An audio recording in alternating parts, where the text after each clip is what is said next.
but I'm getting ready to go now, and I'll see you guys when we get there.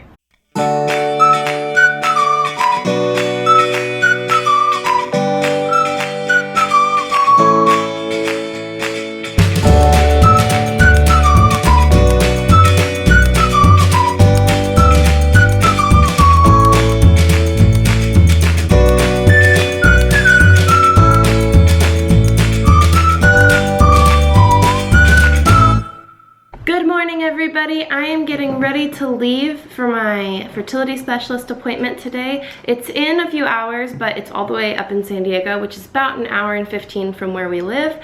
And so I'm just gonna get a few things together, gonna eat, gonna write down all the questions that I have for the doctor before I get there. That way I don't forget to ask any questions. And yeah, I think that's about it, but I'm getting ready to go now, and I'll see you guys when we get there.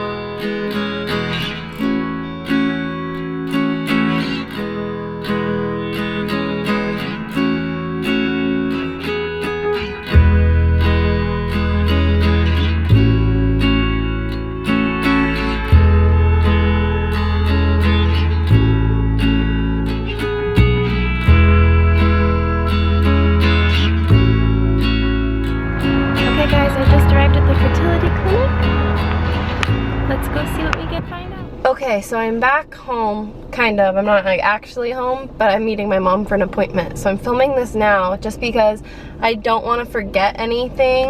Like it's still kind of fresh in my mind, so it's good for me to remember and just so that I can remember to tell you guys everything.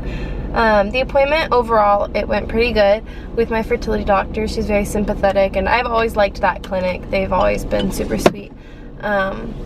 And so she kind of, you know, asked me if I knew what happened. We told her we don't really know what happened. We're still waiting to hear about the placenta.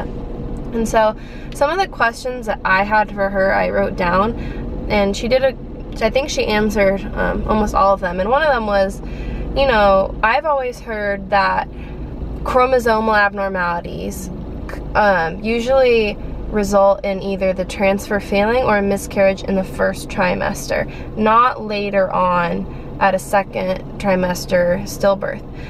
And she agreed with me, and because I had heard from the doctors that maybe there was a chromosomal thing, she said it's true, most of the time it's not. Usually most of those things show themselves or ended in miscarriage early in the first trimester, except for maybe like trisomy 18 and stuff like that. But none of our blood work had shown that she had trisomy 18 or any chromosomal issues like that. So when we get the placenta back, the results, she wants to, you know, review them if there's anything that shows itself. But she doesn't necessarily think right off the bat that it was a chromosomal issue. But what she's gonna do, our first steps, I guess, are I'm gonna get a blood panel for karyotype testing, and so is Justin. He's gonna get his at the end of the next month, so end of June, early July, and I'm gonna get mine around that time too, because she wants me to wait 6 weeks before getting it, which I'm assuming is because my hormone levels and everything are still kind of off. I think that the HCG and whatnot remain in your blood for a while, even after birth. They're called karyotype screenings, and it's basically to check to see if we have a chromosome that kind of like causes miscarriages or something like that. I have to look more into it when I get home. She made it seem like she doesn't think there's gonna be anything, but if there is, that there's things that they can do. Like give me love knocks, I think she said, or something to help prevent this happening again. But also that there's other things that if it shows that we have some kind of genetic mutation, we have to have a more serious conversation with her about what that's going to look like for us, because we still have 13 embryos. I mean, what's the likelihood that most of them are abnormal? But we're not going to talk about that until we get those results. And so we'll probably get those results mid-end of July is my assumption. She thinks that maybe it was just a fluke. She said that sometimes, you know, and my OB doctor said the same thing, that sometimes this just happens and there's no reason why, which I hate knowing because we couldn't get the autopsy done. But that, I don't know. I just hate not knowing, obviously, and I think any mother who's lost a child and not knowing why would have those same feelings. But so that's what she kind of said. We kind of went over that. We went over timelines of if we end up saying, hey, your chromosomes are normal whatnot, this was probably just a fluke. Let's do another transfer, what that would look like. She said what I had expected, which was they typically wait about 5 to 6 months because your body needs to heal. Emotionally, you need to heal, and I'm okay with that. I wasn't planning on rushing into it. I'm still, honestly, like, probably too much information, but I'm still bleeding from giving birth, and so once that bleeding stops, I have to wait a few weeks, I'm assuming, before I even get a period again. And that could take a while longer. I don't know how long it's gonna take. My periods were kind of always crazy, and so it's just, there's just no answer for how long. So I was expecting it to take a while because I know my body, and also because of the mental healing that goes into having that stillbirth.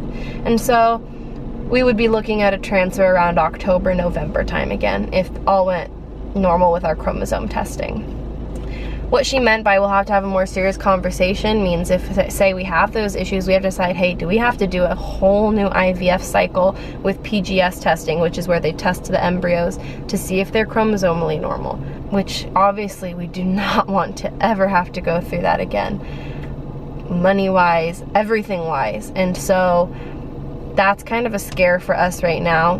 Do we do another IVF cycle? Do we do an IUI with donors?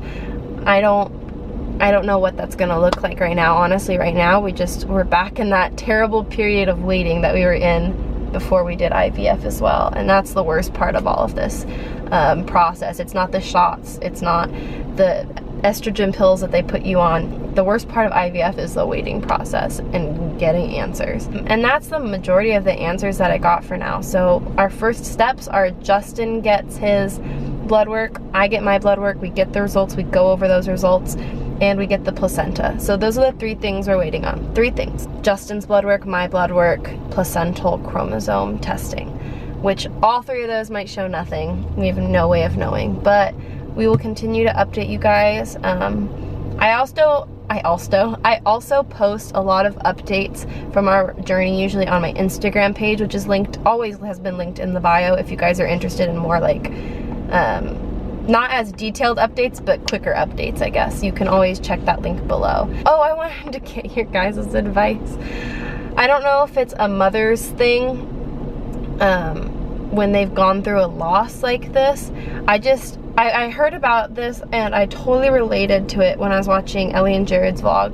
I think it was Ellie just a few days ago. They went through a recent miscarriage and she was saying she just wants to change everything, and that couldn't be like more true right now. Like, she like spoke exactly what I was thinking, but I feel like it's even more amplified having gone through a stillbirth, is that you're so like disappointed almost in your body, and you just want to like do everything you can. I wanted to shower like 50 times. I wanted to get my hair done. I want to get my nails done. I just want to make myself physically feel and look better, because I don't know what the reasoning is for that. If it's just it makes women feel better or what. But I've been debating cutting my hair off all again, and I probably won't do it. But if you guys think I should, you should tell me, because I was watching Passengers with Jennifer Lawrence, who is like my favorite person in the world, and her hair is like up to here, and it is the cutest haircut I've ever seen, and I don't think I can pull it off, but I was thinking about it. So I want your guys' opinion of whether or not I should cut my hair that short. Probably not gonna do it, but I want to know what you think. My mom is supposed to be meeting me at this place for a pedicure, but I think she's definitely lost because I just saw her car drive by and not stop. Oh, wait, maybe that's her. She's probably driven through this entire parking lot at this point looking for me. Oh, look.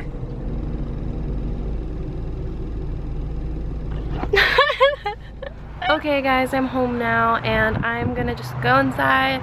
I'm gonna put on Harry Potter and eat pizza, and that's about it for the rest of the night. Just got a lot to think about, a lot to talk to Justin about and email him and stuff. So thank you guys for being with us today, and I'll talk to you again soon. Bye.